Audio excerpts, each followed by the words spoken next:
Hey guys, and welcome back to my channel. As promised, I am coming to you guys with my April book haul part 2.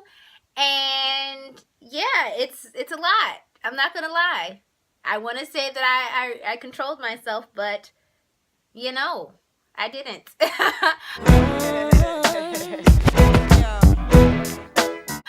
So basically, part 1, I shared with you guys the books that I got from Amazon and bookdepository.com. Part 2, what I'm going to share with you guys are all the secondhand books that I got. So these are the books from the library sales, these are the books from thriftbooks.com, and from a secondhand independent bookstore that I often frequent. So without further ado, I'm just going to jump right into this because it's a lot and I don't want to be here all day. I got things to do. So okay, let's begin. So I'm going to start with the books that I got from Walla Books bookstore. It's an independent bookstore off Georgia Ave in DC if you happen to live in the area.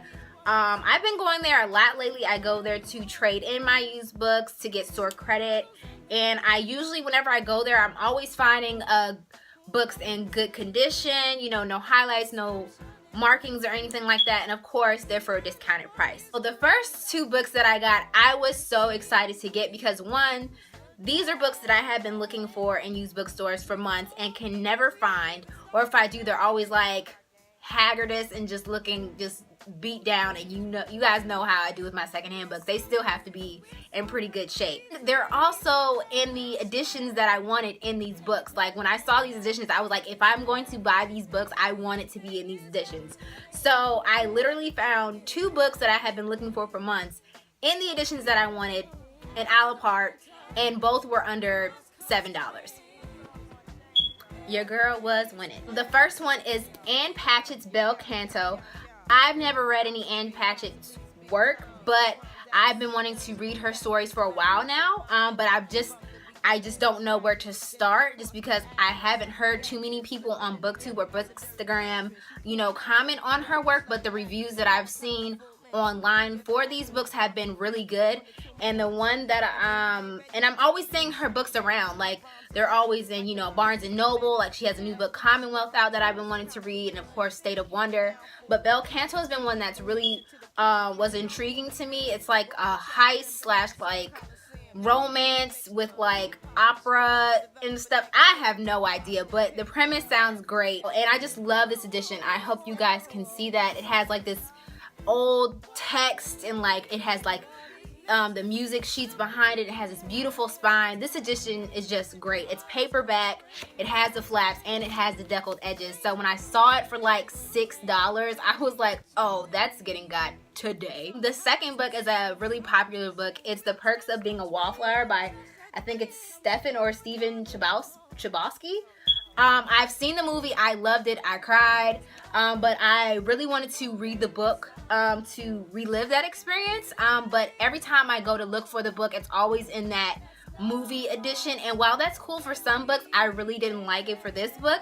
So I saw this edition online, but anywhere that I looked, it was out of stock, or the pictures looked a little sketch, like it was a little too rundown, and I didn't want to order it offline and then be mad because I can't send it back. So when I saw this in the bookstore just sitting there casually on the shelf for like $4, it was like a little like like hurry up and grab it. Like I gasped, and normally I don't gasp, but because I'm dramatic about books and I'm just weird like that, this was a definite like win. Like it's no bent pages, no markings, no highlighting. So whoever donated these books to the Walla Books bookstore, thank you. Thank you. From the bottom of my heart, thank you, because it has been months that I've been looking for these 2 books in these editions. So the next stack will be the books that I got from the library book sale. Like I said, I don't know too many other libraries in my area that have book sales, but Southeast Library in DC seems to have the most consistent library book sales. It happens every 3rd week of the month, and your girl has been down there consistently. So these are the books that I got. All of them were for $1, so let's indulge, shall we? I got like an eclectic array of books from the library sale, not something that I would normally pick up from a bookstore, but I decided why not, they're $1. So the first book I got is Don't Drink the Water, A Citizen's Story by Bob McCormick, as told by Teresa Spencer. I think I'm not really sure. Basically, this guy, Bob McCormick, he was raised and received his formal education in Buffalo, New York, and then he moved to the Washington, D.C. area in 1972. Don't Drink the Water is a very personal story about what he learned about himself, his nation, and the human race along the way. And this cover was just like speaking to me on volumes. I don't know if you guys can see it, but this picture is just like everything right now. And in the little girl's eye, or little boy maybe, it's like the world. So it was like very haunting. So I'm like, I don't know what this book is about to unleash on me if I read it, but I'm really drawn to it. So that's why I picked this up. The second book, I literally bought because of a cover buy. I didn't even pay attention to the title until after I got out of the library book sale. So this is one of Chuck Palahniuk's books. He's very well known for Fight Club and Invisible Monsters. I've been hearing a lot of good reviews on that, so that might be something that I want to check out too. But this is his book called Snuff. I thought it was cool because it was like pink and it had like a little mouth, and you know, it had like a little chick in there. So I was like, oh, this is cute, this is pretty. I didn't know it was about like porn movie production. Like, the story says, in the crowded green room of a porn movie production, hundreds of men mill around in their boxers waiting for their turn with the legendary Casey Wright. An aging adult film star, Casey intends to cap her career by breaking the world record for serial fornication by having sex with 600 men on camera, one of whom may want to kill her. Y'all, I swear I did not read the premise of this book before I bought it. I just picked it up because I thought it was a pretty cover. And Snuff, I really didn't know. It didn't click what that might have meant. But I've heard Chuck Palahniuk stuff is like off the hook, and his mind is just on another plane, not with us mere mortals. So I'm excited to pick it up. Don't know when I will, because it kind of scares me a little bit, I'm not gonna lie, but I'm excited to jump into it. The next one was a very nostalgic buy. This is Roald Dahl's Charlie and the Chocolate Factory. It's in very good condition, so I decided to pick it up.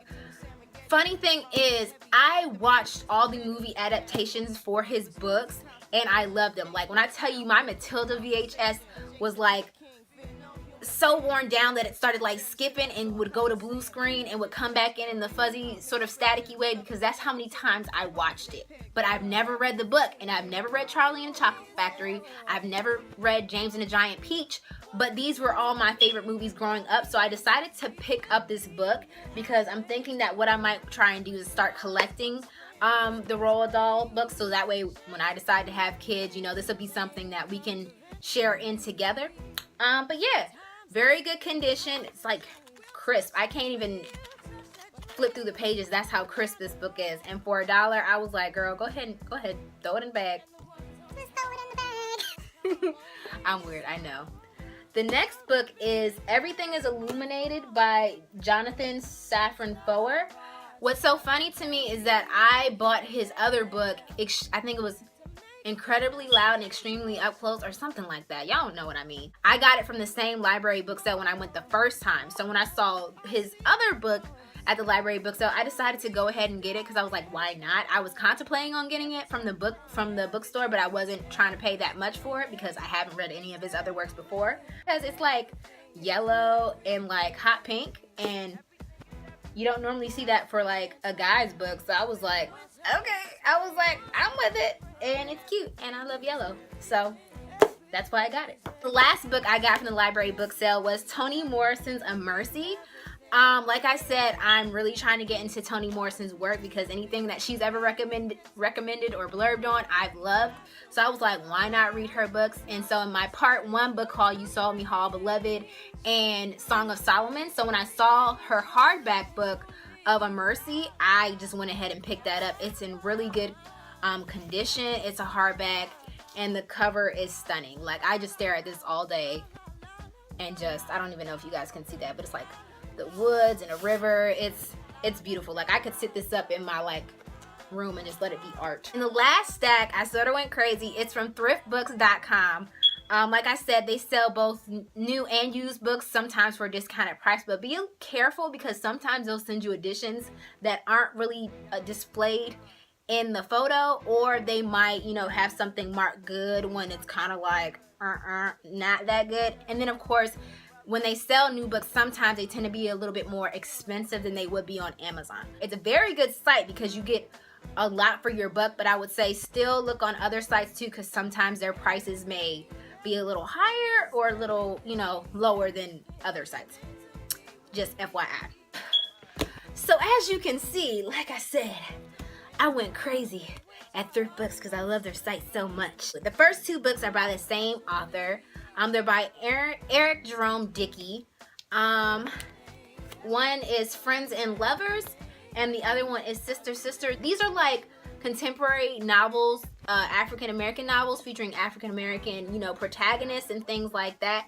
I've never read any of Eric Jerome Dickey's works, but he's really well known in the Black community for his, you know, romance, his contemporaries, his fiction. These are a few of his older works, as you can see by the covers. They're clearly like 80s, 90s vibe.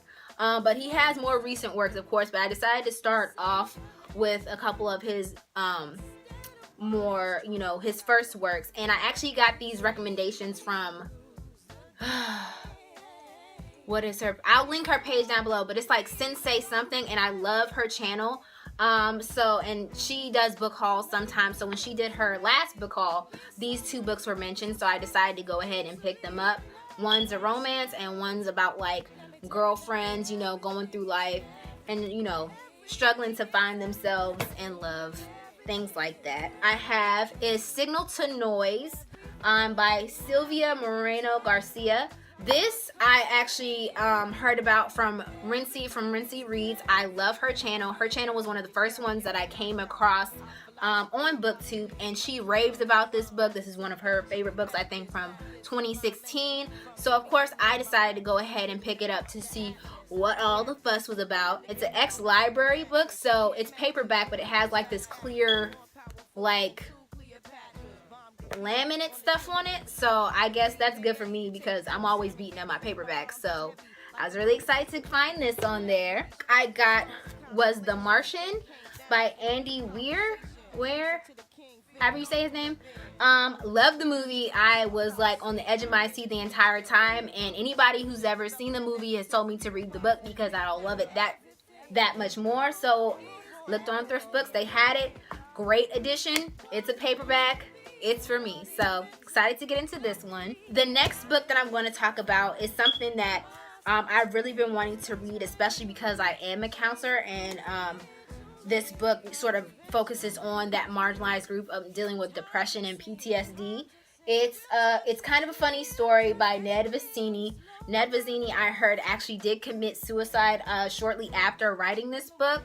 So I'm really intrigued to see what kind of story it is. I have no idea. I'm going into it blind, but I just know that it deals with like depression and anything that sort of went on in the character's life. So I'm really intrigued to read this, especially for next month because it is Mental Health Awareness Month.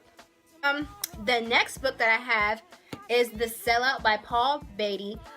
This is a book that I actually showed you guys on my to be read for April.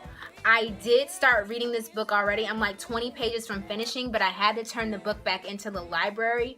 So yeah, I will be finishing this book this month, and you will hear more about it in my wrap up. The next book I already told you guys I was going to get it because I love part 1. The library didn't have part 2, and I was furious. So I decided to go ahead and buy a used copy from Thrift Books, and it is Persepolis by Marjane Satrapi. Did not know there was a movie, but apparently there is. So once I finish part 2 of this book, I will give you guys a review, and hopefully I can find the movie somewhere so I can watch it. The last 2 books, like I said, I'm a huge poetry buff. Like, it just really is my cup of tea in the morning. So the first book that I got was Asperous Artistry by Kondwani Fidel. Kondwani is a friend of mine. He actually went with us on the trip to Cuba. That's where I met him, and he's a poet, spoken word artist, and writer from Baltimore, Maryland. And this is his first book, Asperous Artistry, and he told me about it, and so I decided to go ahead and get it, and I'm currently reading it now. So I'll tell you more about it in my April wrap up, but I was really excited to get my hands on it. It was brand new, good condition. So yeah, go ahead, Kondwani. I want it signed too. I want it signed. Last but not least, I was so excited to get my hands on this because this was actually the first poetry book I can remember ever reading. And with his biopic coming out this summer, I wanted to make sure that I got it. And it's Tupac Shakur's The Rose That Grew from Concrete. And this is his book of poetry and journal entries that he had. And what they did was, which is really cool, they inserted his actual handwriting and they placed the typed text over here. It's hardback. It's like brand spanking new. So I definitely wanted to pick this up because he is one of my favorite rappers. His lyrics and his poetry is on another playing field for me, and it's always been a joy to read him. And this is a book that, like I said, one of my first poetry books besides Edgar Allan Poe, and it stuck with me, so I definitely wanted to get my hands on that. Alright guys, so that's it. Hopefully I did not wrap your head off. I tried to go as fast as I can, but as you saw, the books just, they run away with me. But thanks for watching. I will come back to you guys next time with some goodies. Hope you enjoyed. If you have any comments, questions about any of the books that I discussed or any of the places that I got the books from, please hit me up in the comment section down below. Click like, subscribe, do your thing, and I will see you guys next time. Peace, love, and happy reading, y'all.